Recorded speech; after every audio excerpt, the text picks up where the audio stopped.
Joey was fast, is the quote I'll take from Dale Jr. there. Joey was fast. Joey Logano led 49 of 160 laps in the race here back in June. Lost the lead on a restart with 7 to go. Got it back with 4 to go and scored his second NASCAR Sprint Cup Series career win.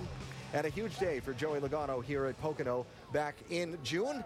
Joey Logano joins us now inside our ESPN pit studio as he gets ready to walk out to buckle into that Home Depot Toyota for qualifying. When you see highlights, I know you said, I saw you on Twitter the other day saying you were watching the tape from the June race. I assume just getting yourself ready for this one. When you go back and you look at a day like that, does it still feel good? Those are the best ones to watch. I was laughing. I was sitting in my motorhome watching the race tape. I'm like, I know who's going to win this race, so it's going to be a good one. So those are the more fun ones to watch. Yeah, it's pretty good. How is your car through practice Friday?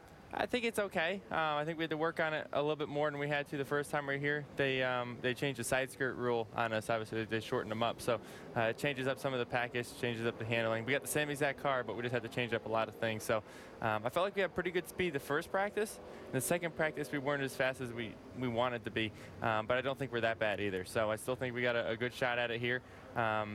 We made 2 qualifying runs. In the first one, I about wrecked, and the second one, I was still really loose. So I don't know what I'm going to have here in a few laps on what's going to happen here. So I know Jason, the boys, they tightened me up, so hopefully it was enough, and we'll go out there and try to go for 3 poles in a row here. Joey, Allen just asked me at the top of our show about the challenge, and the drivers really like this. Now with the repave, what is the new challenge that you found? Although you conquered all of them last time, but what is the challenge now? Is it the speed or the shifting? What is the part? You know, it's crazy to me to think that we're still shifting, how much faster we're going, but we're shifting just as much as we used to. So that's pretty nuts there.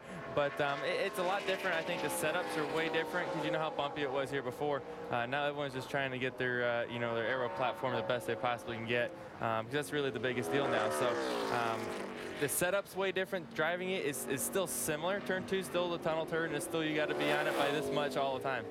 One question I had for Joey was the way you won that race. I mean, you had the best car, but you found yourself behind and having to get up there and basically move Mark a little bit. And that win meant a lot to your chase chances, but another win would mean even more. Are you willing to do the same thing again? Yeah, well, I think it's even more important now than it was then to get another win. So we got to do what we got to do again to try to win it. And, this is one of our best opportunities to get one. So we know how to do it. We'll have to do the same thing. And, these restarts here are so crazy. You get such a long straightaway before you even get into one.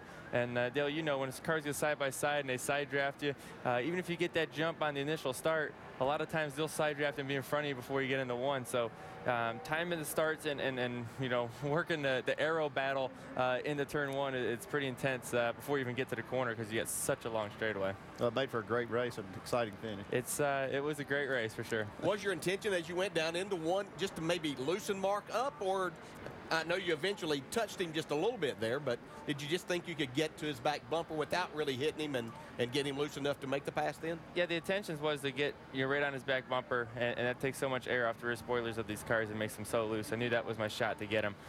He made a little mistake off of 3, and I had to run, and I thought I was going to get to the inside of him, and I kind of stalled out, and I wasn't able to get to the inside of him.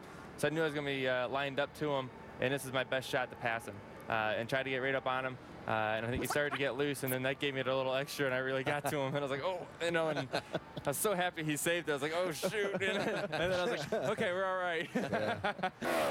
What do you think, Joey? They weren't very good or intentional? I think it may have been intentional. I know there's a few of them back there coming up that want that early draw. He's got some pretty good track conditions right now. Yeah, and it's hard, too, because there's a chance of rain today. So we thought, I think everyone thought about it, and it goes through everyone's mind. And it's not worth taking that chance though sometimes, because if it rained out today, he'd be starting, 41st? If it ended up raining. So that's just, it's a little risky, but obviously he's a lot faster than the other two, so obviously that goes back to him sandbagging. It looks like he just nipped Stephen Light at the line there by, well, what was it? A little over a second and a half. Yeah. He nipped him by a lot.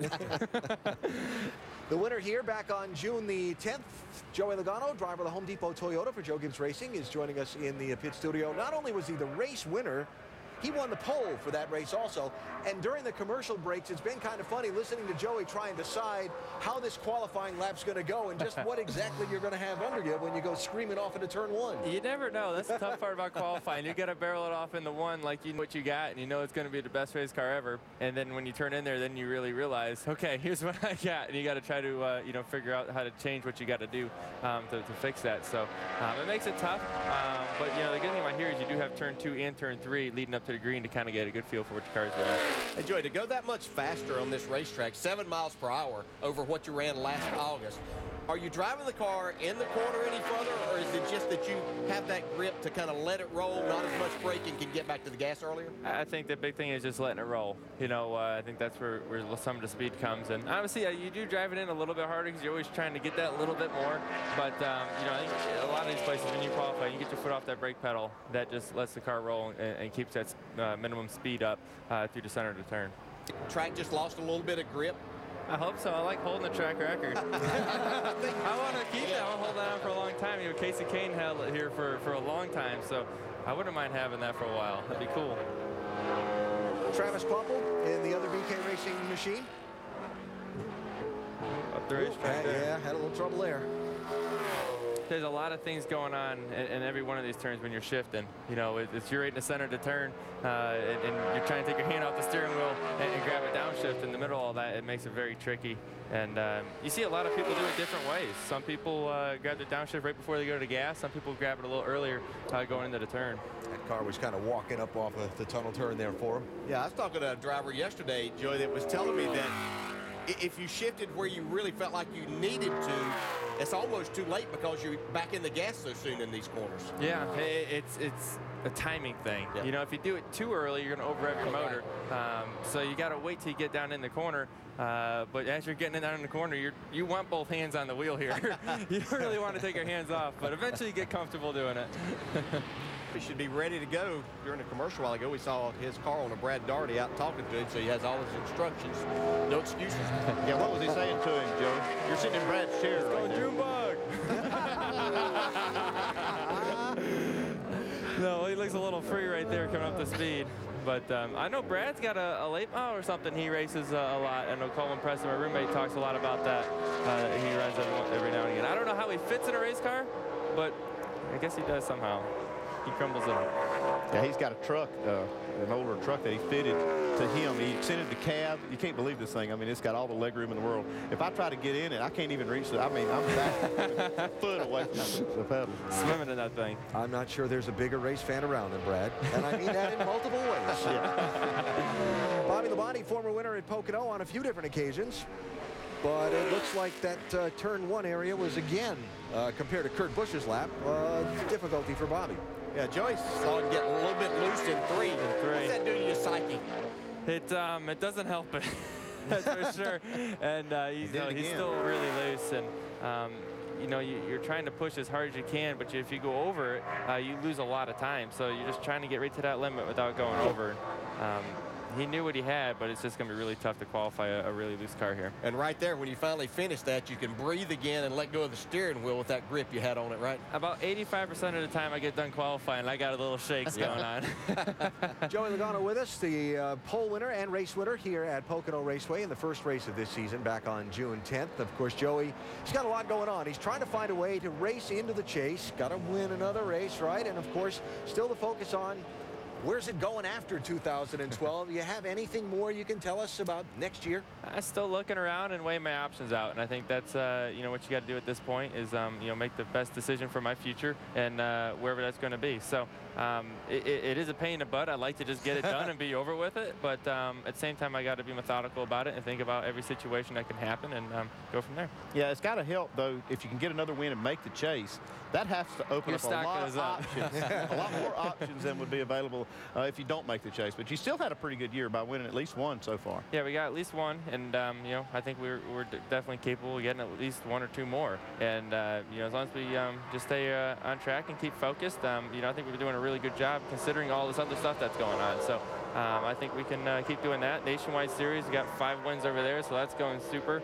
And so eventually that'll all come together. I focus in, when I'm at the racetrack, I focus in on just driving the race car. Used to be back in the day, like Dale, when you were looking for rides, you did that yourself. You talked to owners in the garage area. Today, when this kind of stuff happens, are you the one that's around talking to owners, or is there somebody that does that for you? How does it work today with drivers? Hey, everybody does it a little bit different. You know, some people do have an agent or so. For me, it's me and my dad. You know, when we talk to people and try to figure it out. So my dad's a great businessman that's had his own garbage company, so he knows a lot of the business side of it, and I know the racing side and what I need, and we compare our notes and try to make it work. Joni Machette coming down to finish his first lap. Not bad for Joe. It's going to be 7th. He got a little bit loose down there in 1 and 2 also, or in 1. I'm sorry. Joey, I do want to ask you, though, we're talking about the compromise and setup around this track. Is there a definite compromise, or can you make your car really do what you want to in all 3? I think if you're good, you'll have it all in all 3 corners, but I think it's very hard to do that. And it's very hard to keep your splitter as low as you want it in all the rest of the turns and not be burying the splitter in turn 1 when there's the most banking and the most load. Joey Logano, pole winner from back in June here at Pocono Raceway, where he'll come out a little bit later in the qualifying line as Jeff Burton walks to his car to buckle in. Little visit with his Childress teammate Paul Menard on the way. We were talking in the opening of the show how important it is to get off of that turn 3 with speed, with just basically taking 1 lap in qualifying here. It's such a long straightaway. You got to get off that corner so strong, and you'll give up the entry of 3 to get off it really well for your qualifying lap. So, like I said, though, that's when you get the good feel what your car is going to do too. Joe, it used to be with the track surface being so abrasive before and all the bumps, you wanted to save your tires as much as you could. So you didn't really go across the tunnel all that hard, but 3 you obviously had to get going. How about the tires now? And will you get up to speed, get up as fast as you can? Whoa, look out. I think, everyone has their own certain way of doing it. I think you kind of want to get a feel for your car and maybe put a little bit of heat in your tires, but I think they do lose grip as you heat them up too. So it's a little bit of a feel for that. We played with it a couple times. David's right. I think he got the most out of his rear tires there. Yeah. It's still not too bad considering how loose he was. David Reagan, 4th fastest. Video proof of his definition of loose, loose, loose. Yeah, when you get 3 out of it, that's pretty big. That's isn't extra loose. Is that wrecking loose, or is that just loose, loose? That's loose, loose. He's about 2 degrees from being wrecking loose. So David Reagan winds up still 4th fastest out of those that have run. Joey Logano has been with us, driver of the Home Depot Toyota for Joe Gibbs Racing, getting ready to leave us now and head out to the grid to buckle aboard his machine. And you're all psyched up and ready to go, right? We're ready to go. Ready to try to get another pole here for sure. There you go. We'll see what we can do. Try and get another win as well. That would be so huge in that wild card. Thanks for the time. Enjoyed it. It was fun. Yeah, thanks for having me on. Had a blast. Absolutely. Good luck. Love to be back. Joey Logano in the pit studio. He'll be buckling into that race car in just a minute. Let's